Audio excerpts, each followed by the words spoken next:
Welcome to my budget deck channel where I try to make decks as cheap and playable as possible. So if this is something you'd be interested in, then why not subscribe?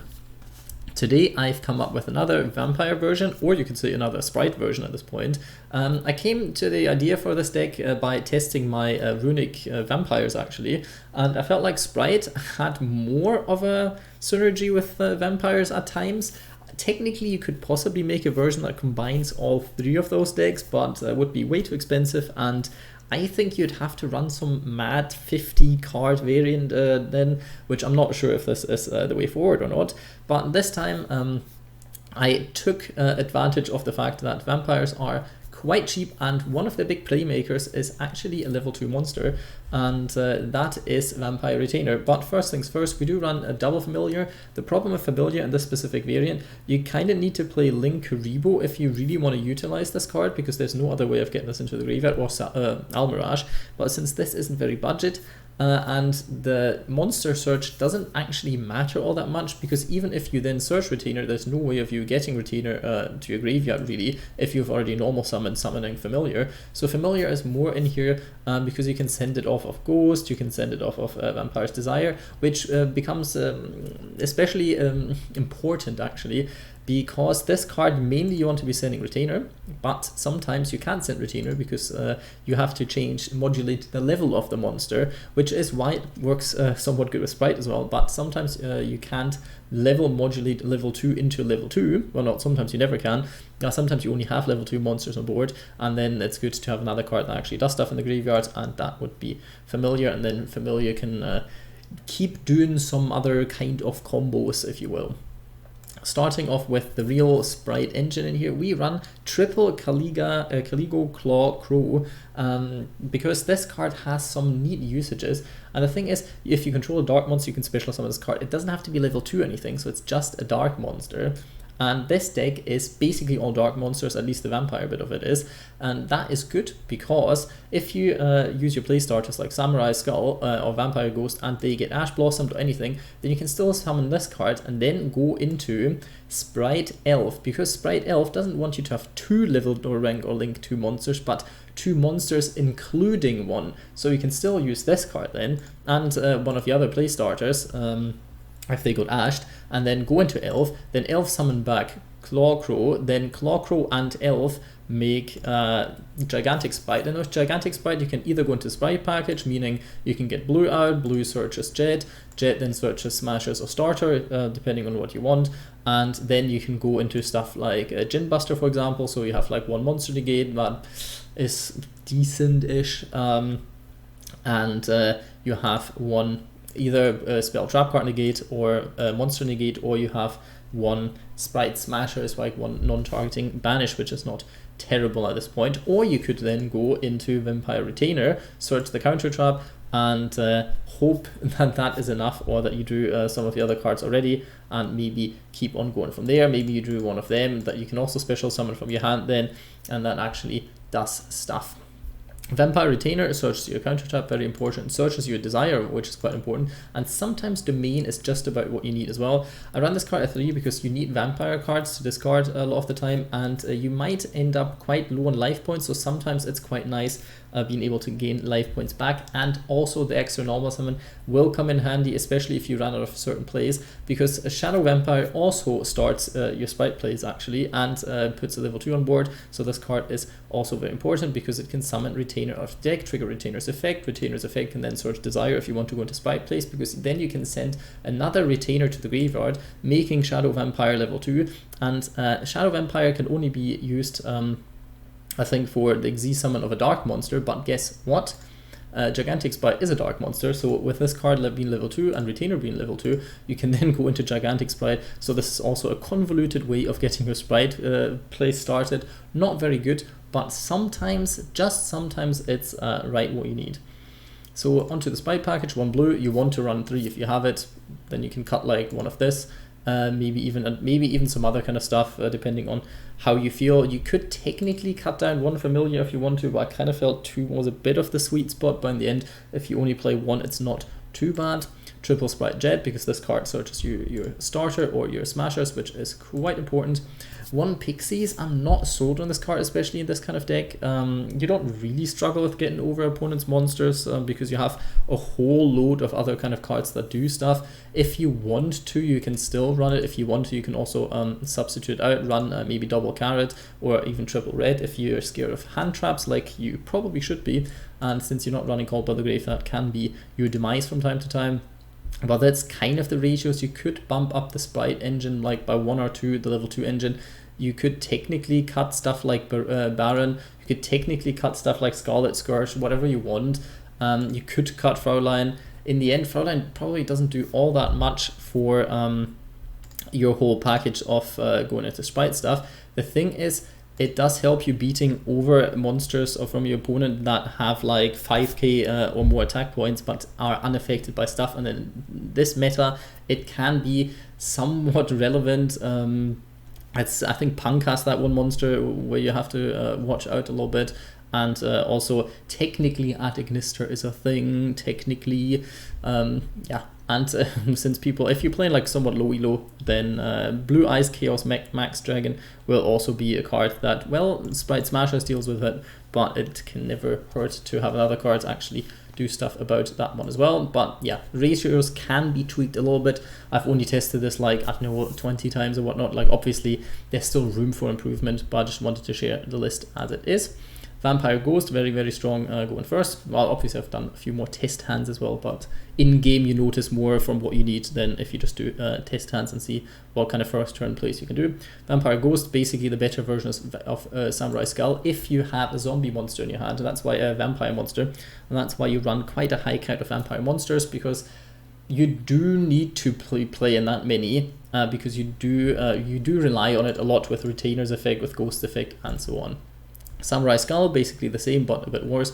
Sends 1 card to the graveyard, doesn't level modulate, but if this card in its owner's control leaves the field because of an opponent's card effect, you can special summon 1 level 4 lower zombie monster from your deck, which is quite nice. Not that that ever really happens, but if your opponent for some reason lightning storms you and doesn't read the card's effect, then here we go, yay.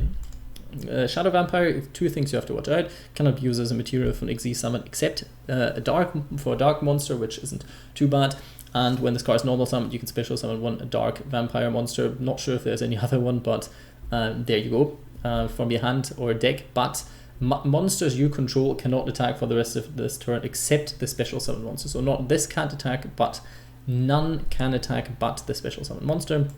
So this is something to keep in mind. And a bit unfortunate that this card has like 2000 attack. There was like a situation where I ran into like El Shadol Winda, and I couldn't beat over the 2200, even though I didn't need to special summon. I felt like, oh yeah, look, I can tribute summon, doesn't matter, ha ha ha. And then you realized, oops, I'm lacking certain information, and I feel like this could have at least been 2200, especially since it has 0 defense, but it is what it is. We run 1 Fraulein, so these situations don't happen that often. You can easily search this card, and it does put in a lot of work, especially considering Spright aren't really good in the whole attack stat kind of thing, unless you want to run Gamma Burst, but this deck space is so tight, I decided not to, but you can if you want to. So this card does a lot. Scarlet Scourge, getting this card back, getting Red Baron back, your starter for your rank 6 card, that is a vampire card that does stuff. So all in all, I quite like the card. You can cut it as well if you feel like it's not needed, but it helps your field presence and other stuff. Vampire's Desire can get you stuff back from the graveyard, but mainly put stuff into the graveyard and level modulates. Already talked about Domain. It's nice, but it's not amazing. Spright Starter, a very, very neat card, which might be going down to 1 eventually at one point, who knows, but for now I played at 2, but at 1 it wouldn't be like terrible, obviously you'd lose certain consistency. Also a card where you have to watch out, because this card locks you for the rest of this turn into level, rank, or link 2 monsters, so keep this in mind. There's only 2 cards that really lock you. This is one of those. Spright Smashers, a very, very strong card. Triple Vampire Domination, you can get away with running 2. I tried 2. There was only a few times where I wanted 3, but sometimes it's quite nice to actually draw this card as well. Sometimes your Vampire Ghost gets ashed and you don't have the whole combo, so you're kind of screwed a bit. So having 1 Domination already in hand might save your turn, in the sense of you survive till next turn, then can try to pop off again. Plus, it's a long conga line of basically Omni Negates and even life point gain in certain situations. So I felt like this card at 3 makes sense, but if you want to run like certain hand traps and whatnot, you can cut this card down to 2 or even 1 if you like. Usually at least 2, I'd say, is the correct choice, but I think you get away with running just 1 as well if you find a way to finish the games a bit quicker, which there's plenty of. Herald of Pure Light, a very good card to recycle your extra deck monsters. One thing I want to say is Spright Elf, if you have it at twice, then play it at 2. You don't even need to really play Gigantic Spright at 2, it helps, but the most important thing is, and I felt like from testing, is actually Elf, because Elf can get Gigantic Spright back, and Gigantic Spright has the weird thing that you can activate this effect by detaching 1 material from a monster you control. So it doesn't even have to be from this one. So if you get this card back, probably because of this interaction, then you can use any Xyz monster. So technically, if you don't use your Herald, you can still use the Herald for detaching then. But yeah, means you'd have to be flooding the board again with lots of different stuff. But since you have other Xyz monsters as well, like the vampires, that sometimes comes in handy and sometimes happens. So if you want to run 1 card at 2, then it's Elf over Gigantic Spright, in my opinion, but depends on the situation. Other cards, Djinn Buster, Manipulator, you can run any other one, but I felt that was quite fun because sometimes that does come up. Not that the effect is necessarily great, but I like janky stuff. Cat Shark to OTK or get over your opponent's monsters. Crumble Logos for floodgates and other kind of stuff. Phantom Knights, if you can't beat over a certain monster, but it can still be targeted, then this card is quite nice, or just in general if it has an annoying effect. Mannequin Cat for certain different kind of applications, but also attack stats are quite nice, but Crumble Logos is insane for that matter. Gigantic Spright, very, very strong card. Shark Fortress, because you can summon it with this and this. And it protects you from battle in a sense, something a lot of people might miss. Your opponent cannot target monsters for attacks except this one, which with 2400 attack isn't too bad, and also it can help you OTK, which is not too bad. Talking about cards that lock you, by the way, the second card that locks you is Gigantic Spright, so also locks your opponent, so there's that, but during your turn, no player can summon monsters with except level, rank, or link 2 monsters. So this is something to keep in mind. But it's also for the rest of the turn, so it's not too bad. Usually you can do vampire stuff beforehand and then go into your Spright combos afterwards. Shogi for back row stuff, because back row is annoying. This card can also get rid of basically anything. Swarm your field as well during opponent's turn as well, so it's not too bad. I decided to run one of these, especially in the grind game. This is one of your ways to actually get stuff like Vampire Familiar in the graveyard, but substitute this with Almirage if you have it, because Almirage actually does a bit more in this specific deck. Vampire Sucker, very, very strong, plus Link 2, so you can actually get it back with Spright Elf, and also you can still make it under the lock, which is quite nice, and you can draw lots of cards, especially if you get stuff back with Elf, because Elf can get stuff back from the graveyard, so this card is very, very nice in this deck. One Geonator Transverser, because sometimes you need to go into different link monsters, and this is one that actually does stuff, especially in this variant, where you can get lots of useless small attack monsters on board, and then swapping them out for something good isn't terrible, but also you can cut this card if you want to run double Elf. Fun fact, Elf does not lock you into anything. There's nothing that says, oh, you can only use like level 2, link 2, whatever monsters. You can just do this whenever you want, so this is something to keep in mind, because that is actually quite good. If you have it, obviously run IP Masquerena, very, very, very, very strong card. You could be running Fascinator, but it's link 3 and the effect isn't very worth it, so I did not want to include it. Cosmic Cyclone can still be important, even though graveyard stuff, graveyard hand traps are probably what you want to be doing right now. Already talked about Gamma Burst. Gamma Burst can be run. Also, I feel like it isn't necessary. By the way, if you want to focus more on like going second, even though with this deck it's basically impossible, because the thing is, you don't really run hand traps, which you've already seen, because the deck is so cramped with stuff, which is what makes it cheap, but also makes it a lot less good going second. You could run 2 Smashers instead of like triple Domination, only cut Domination down to 1 or 2 if that's what you want to be doing as well. Hope you enjoyed the deck profile, and on to the replay. And here we are with the first replay. Yes, I said first. Today there's going to be a few different ones, because first of all I want to show off what this deck can genuinely do, like how the go first board looks like, or can look like, And then I kind of want to show the deck a bit in action. The replays are more for the purpose of understanding what the own deck does. It's not going to be like epic gameplay and such, because lots of games these days end with, oh, 2 hand traps either stop you or you stop your opponent's 1 or 2 plays and they surrender, and so on and so on and so on. So yeah, it's very hard to actually get like a nice back and forth going. That's just how it is right now, or how it always has been in the last few months anyway. But let's start off, let's have a look at our hand. We can already see this is a decent hand if the plays go off, because you have stuff for next turn, you have stuff for this turn, and you can end on like 2 or 3 disruptions, which isn't too bad, unless your opponent has basically like a single hand trap. Then you're kind of screwed, and yeah, that is something you have to keep in mind, and is a problem mainly with budget decks anyway, that hand traps are a bit harder on you than they are on like competitive decks. That's why they are competitive, and that is why budget decks usually aren't competitive.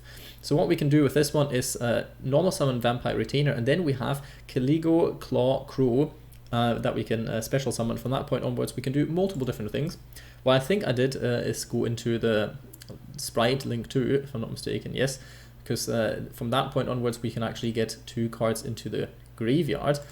And one of them is Vampire Retainer, and with Vampire Retainer in the graveyard we have 2 options. We can get itself back and get one of those cards to the graveyard, which is usually not too bad since we have lots of Vampire cards in our hand that don't really do much this turn. We could technically utilize them by getting Retainer back, then search Domain, then Domain get another normal summon, and then use these kind of things. But usually going first, vampires don't have like crazy plays besides getting the counter trap, so I might as well just get the counter trap and then yeah, keep this for the next turn on the crackback, which we should easily reach because we have access to the Spright package as well.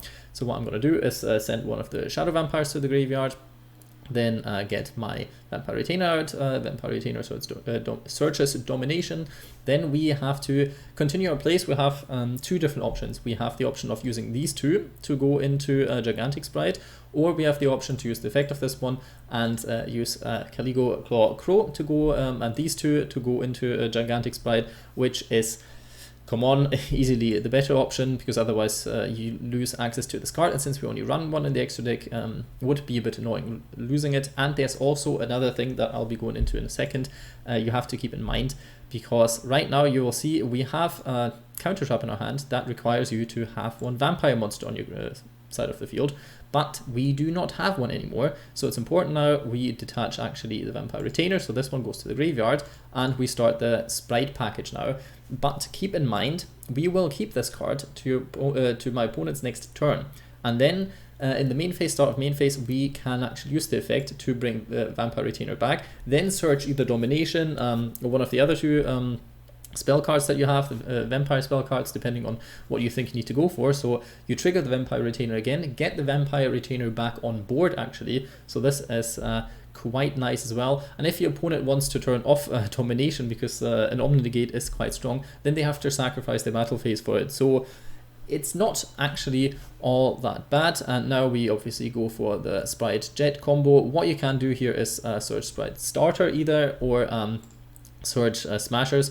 But Starter I felt like was a bit better here, because since we don't have a vampire monster on board, we have a bit of the issue that we don't have a spell trap negate. So if they draw some crazy blowout spell card, we don't have anything against that, and they have priority, so we cannot use Spright Elf's effect before them, because it's only doing the main phase, not doing the standby phase or draw phase, so we can't actually do anything with it.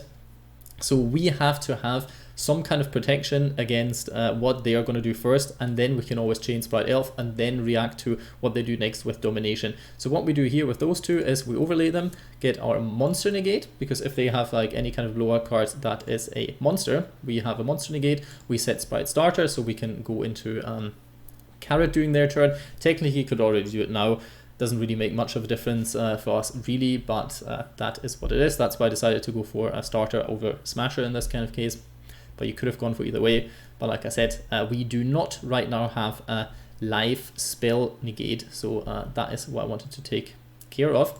Now we have Spright Elf for the next turn, we have Vampire Domination, we have Spright Starter for technically the monster negate if for some reason we see that the opponent plays a very monster heavy deck, and we have another monster negate with Djinn Buster, and we have 2 cards that can easily start plays for the next turn, plus we have a Vampire Retainer, or will have a Vampire Retainer in the graveyard unless they have stuff like Called by the Grave.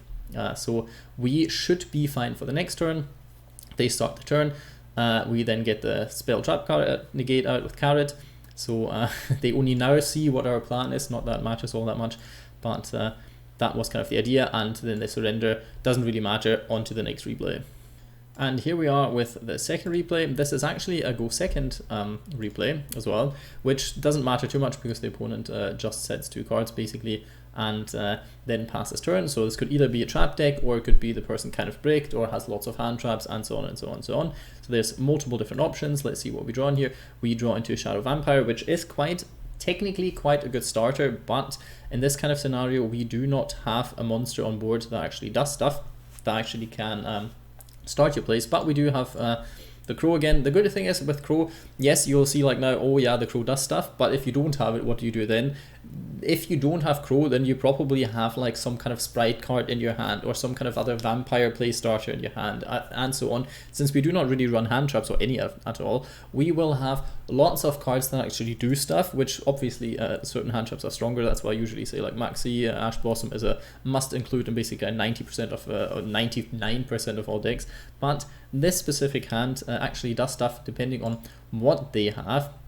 Sadly, we drew into Smashers, which isn't too great, but we have the double level 2 combo here. No Spright Starters yet, but obviously Spright does stuff, and we get hit by Maxi here, which is kind of what I thought. Handful of hand traps, probably, most likely. So what are we doing here? We obviously chain Elf, because that's the good thing about the Caligo Clawcrow. You can't chain Maxi to the effect, because it's just you can special summon this card. It's not like, oh, you activate this card then it special summons itself, but this card actually just special summons itself. So at the point where they Maxi, if they actually want to respond to something you're doing, some just shotgun at the start of the turn. It's like, well, here, take, and either you instantly quit and I might roll over you and lose on a card at least, or, well, not at least, if you don't summon anything, they lose out on 1 card, but sometimes that's still enough.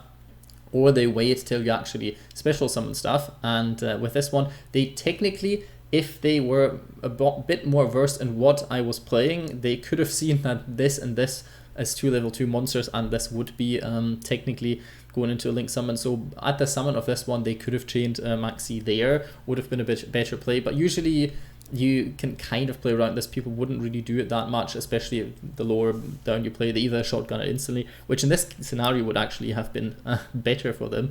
But yeah, that is what happened. And I feel like this kind of instance happened to me a few times. Then I was like, oh yeah, let's just chain Spright Elf then. Doesn't really matter. I can still do some stuff. I still have the counter trap, so that is still fine. But they do negate this, and now technically I'm in a bit of a pickle in normal situations. But the good thing is we have a handful of vampire cards, and we have a vampire monster in the graveyard, so we can get Retainer back to actually have the counter trap live. And here I made a bit of a mistake, and you'll see in a second why that is, because the mistake was, why did I set those 2? It's main phase 1. That is not what we want to be doing. Keep that in mind. But since they only set 2 cards, I kind of thought like I was either going first, or I've already like done stuff, can't battle, whatnots. Saw Shadow Vampire, I'm like, oh yeah, there's no point in attacking. But then I realized, oh look, I've got a battle phase, and this is where the Doom hits me. We give them 1 card by Maxi, draw a card, get Vampire's Desire, and we get our Familiar to the graveyard for next turn, so we still have some plays that we can be doing next turn. So this is always quite nice, the Vampire engine having some stuff on the crackback, and Vampires are actually not too bad in a go second kind of setup in a grindish game. It's not too terrible. Sadly, you will not be really seeing this here. I go in for some damage, and then swoop, the surprise comes in. This is why you should really pay attention when you play these kind of duels. There was no reason to set them. There was no reason for me to lose them. I would have still had these 2, and this I would have just, well, technically the thing is I would have lost my Vampire as well. I could have then got a Familiar back, so the counter trap was live.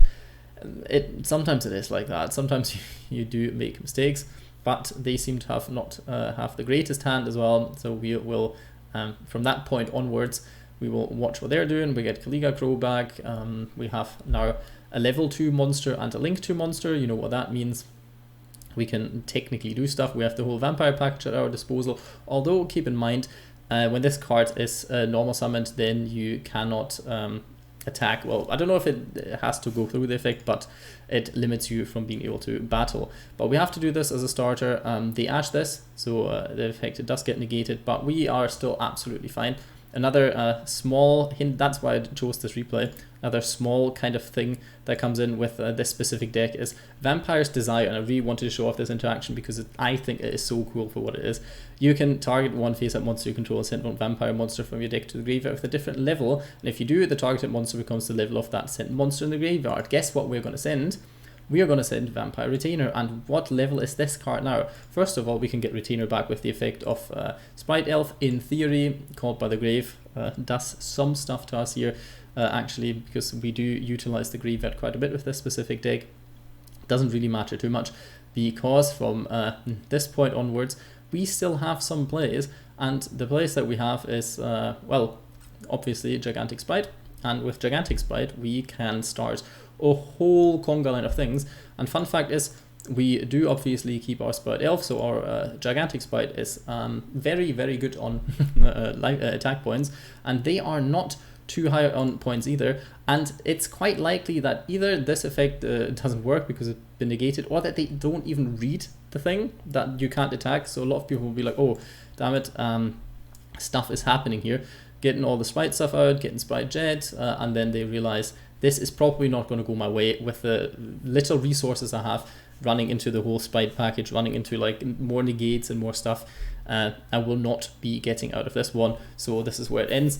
I hope I can showcase everything the deck can kind of do, what makes it special to like the other Spright variants. Obviously, Runic Spright is going to be a bit better, Life Twin Spright and Tribrigade Spright, they should all be a bit better than this one, but I feel like this is an interesting variant if you already have the Spright package anyway, and you really want to be playing vampires in like a good way, and I feel like this deck has been very interesting, and with a bit of tweaking here and there, maybe add some of the good cards that you still have left, and there's some kind of stuff that you can change. If you have certain cards already, you don't need to craft them. If you have good cards already that work with this one, then you will have some fun actually playing this deck. You might have to check in, how can I get some hand traps in here, and what can I reduce ratio wise that it would fit more the purpose of like a more competitive variant. But as a skeleton, I feel like this deck is already quite good, and with the necessary addition of certain cards, this deck can actually be, I don't want to say like a meta contender, because obviously we all know it's not, but it can be a bit more competitive than it might seem on the first look. Hope you enjoyed the deck profile and the replays. Leave a like, comment, subscribe, but most importantly, I hope you have a good day.